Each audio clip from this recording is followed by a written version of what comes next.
Hi guys, this is Jennifer with Gomont Creations. Today I'm going to do my very first tutorial. I don't have the right camera set up, so I'm hoping that this works anyways. Today I'm going to go over watercolor with distress ink markers. So we're going to try to make this guy right here. So I'm doing this for an ATC swap where the theme is pets. This is a one layer, all watercolor, and one stamp. So the first thing we're going to do is we're going to start with a piece of mixed media ATC, which I got from this Daler and Rowney company. Artist trading cards. There's 20 in here. It's 120 pound. I love it. And on the back, it does state that, let's focus here. There. Come on. Focus. Sorry, this is my first one.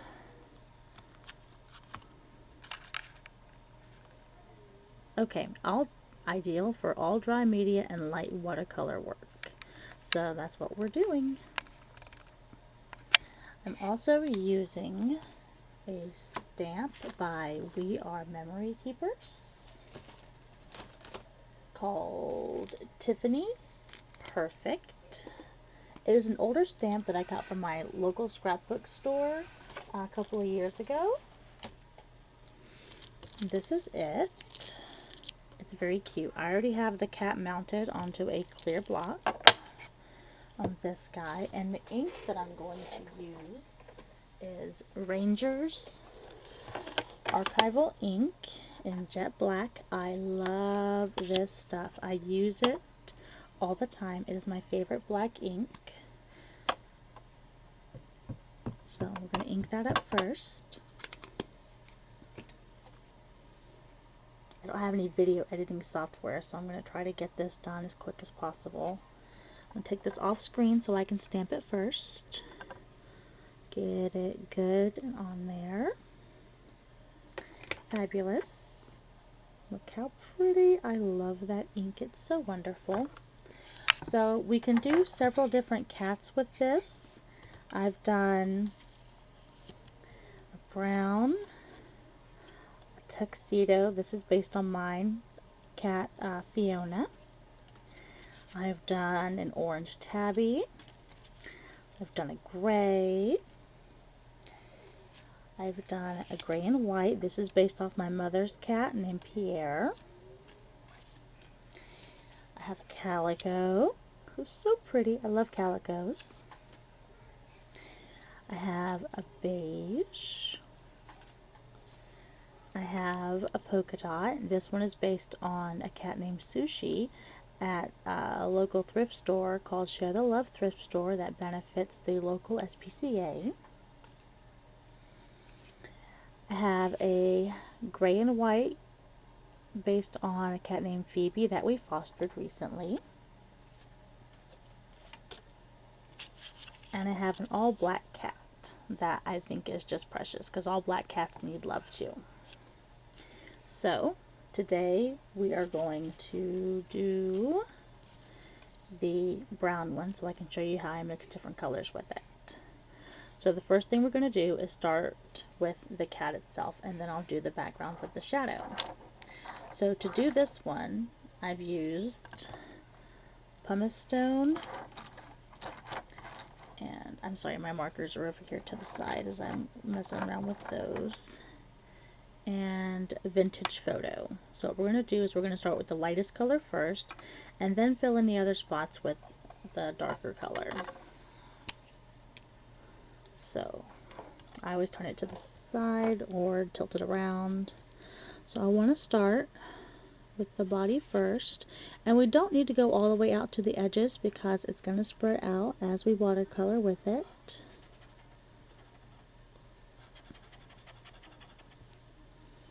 And we're going to do the tail.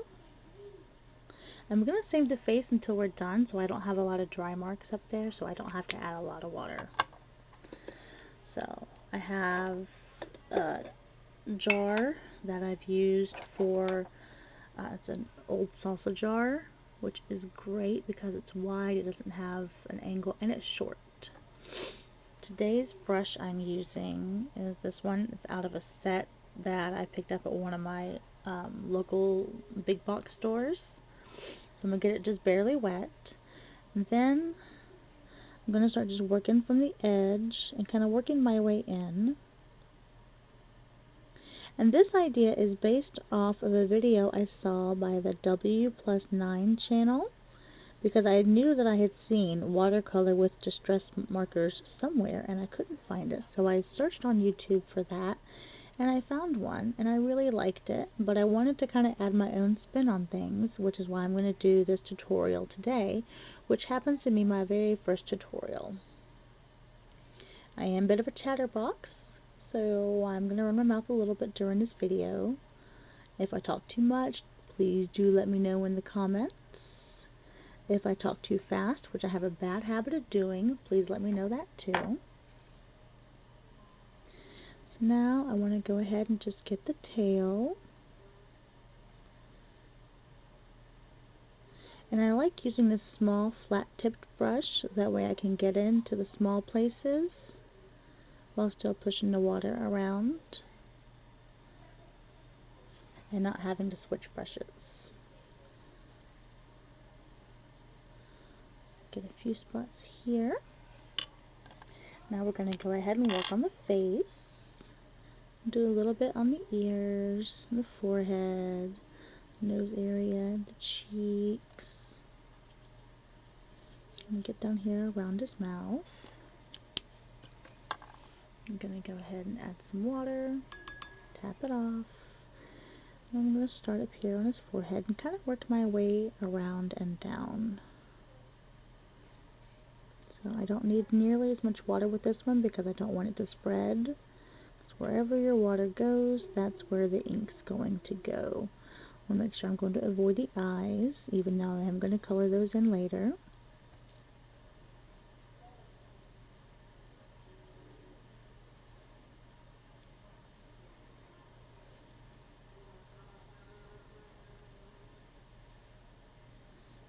Almost done. A little more water. Kind of spread out that darker spot a little bit.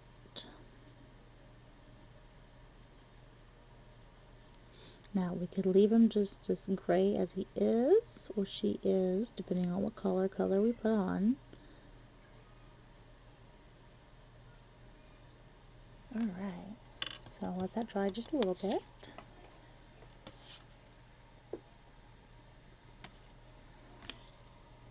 Okay, so now we're going to come through with the vintage photo. And I like using the broad strips on this because it gives me a chance to really pull that in there. I find that the fine tip seems to be a bit drier, so I don't get as much ink on that to be able to pull around. And then we're going to save the face for last.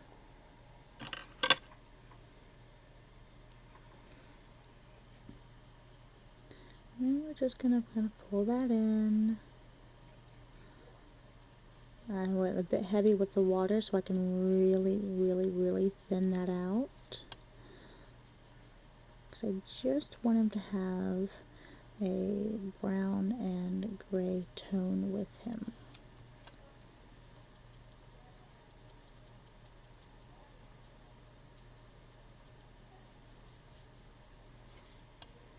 A little water so we can work on his tail.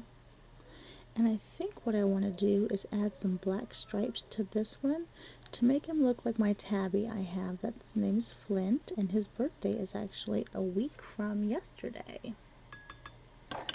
Alright, so now we're going to go ahead and work on the face. And do a little bit of the ears, the forehead, a little bit on the cheeks, and a little bit on his chin.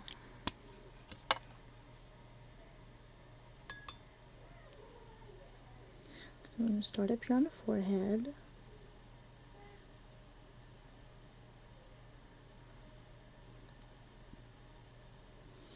And I will tell you that once we finish the cat, the background is going to go much quicker. And for that one, I'm going to use the Distress ink markers called Mowed Lawn and Tumbled Glass.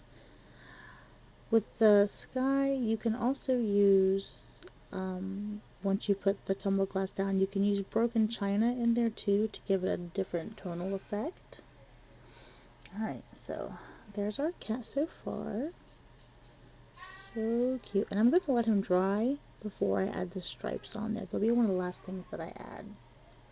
So I'm going to go ahead and add his eyes, which I use Shabby Shutters on. Find that in my little stash over here.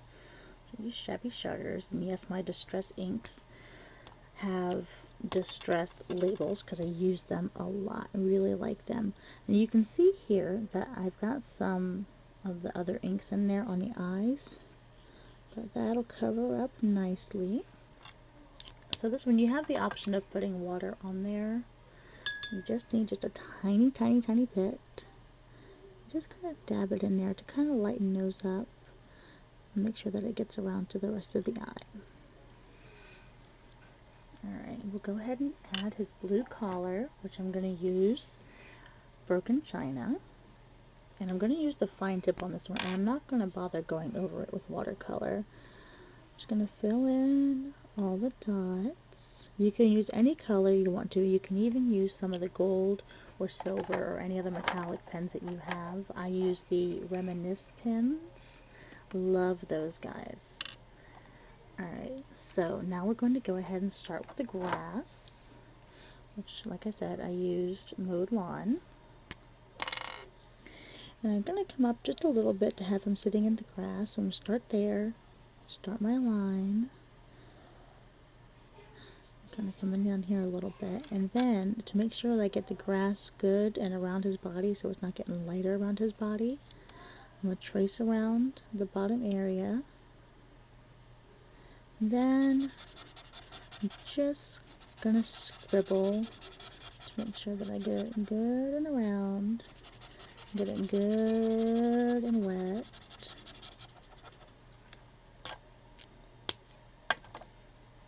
Now, I've been using the same brush for all of this. So then I want to start kind of pulling one way and the other. And because it's the grass, I really like it going side to side. So that's most of the brush strokes that I'm going to do, are side to side. And then I can go up and down to kind of fill in some of the other areas. But I want to make sure that I get it good and dark, and turn it to the side to get this little area right here. And the great thing about watercolor is it doesn't have to be perfect, which is great. And as you can see with the other stamp that was in this stamp set, it says Purrfect. I'm debating on when I mount this ATC onto a card whether I want to use that or not. I do a lot of work for Operation Right Home, so I was trying to think of a way to make this into a card. Sorry, I bumped my camera with my paintbrush. Okay, let's get the grass in there. If you mess it up a little bit, it's okay. If it's still a little dark in some spots, you can go through with your paintbrush again and just thin it out. If you make a mistake and get it somewhere that you don't want to get it, what you can do is rinse your paintbrush out, dry it off on a paper towel, just go through and kind of pick up the ink that you don't want on there. And you can go through and then just kind of brush it around again.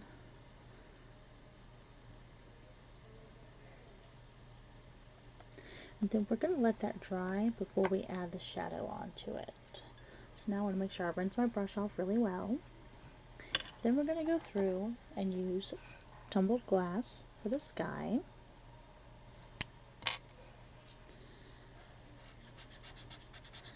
And we're just going to scribble that around. I'm going to make sure that I get this little area right here.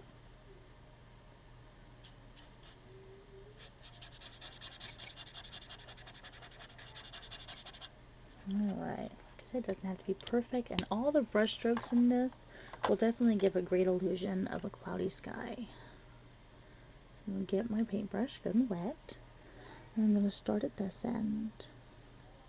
Now, since my green is still wet, I'm going to work from the middle and work my way up while having the card backwards, which is okay. You have to make sure that the fingers that you have holding down the green don't come up and touch the sky. Lesson learned the hard way on that one.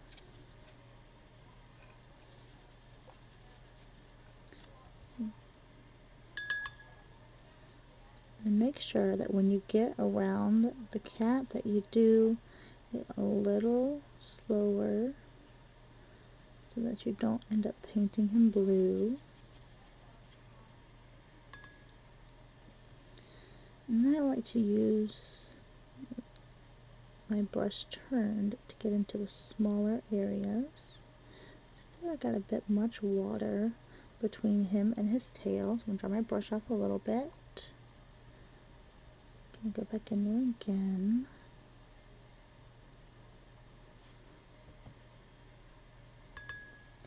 I'll finish up the sky.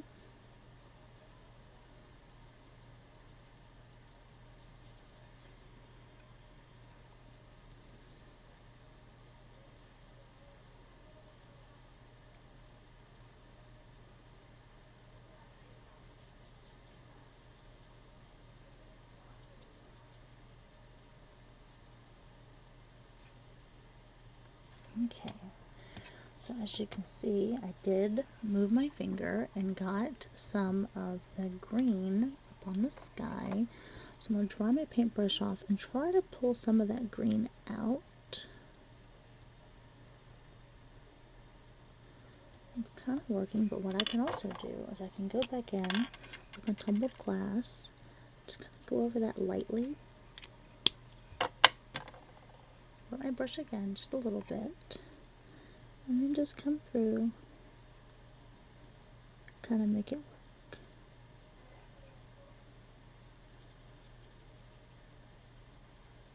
Kind of touch up in some spots that look a bit light. Like I said, the perk of it being watercolor is it doesn't have to be perfect. So I'm going to dry my paintbrush off again so I can change colors. Here, now it is a bit wet there.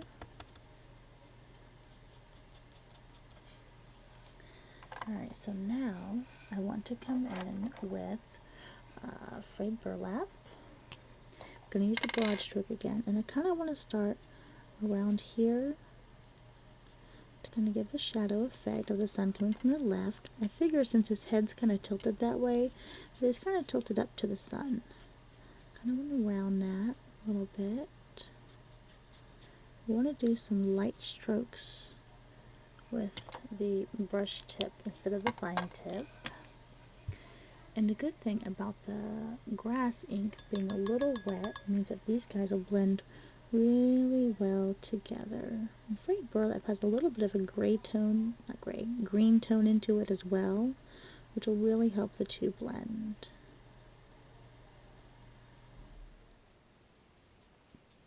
I kind of want to pull some of that this way to kind of even it out. It doesn't need to be a real dark shadow. Dry my brush off a little bit, because as you can see it's starting to kind of peel a little bit.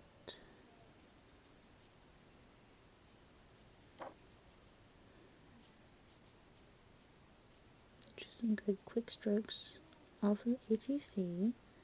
Can get those off of there.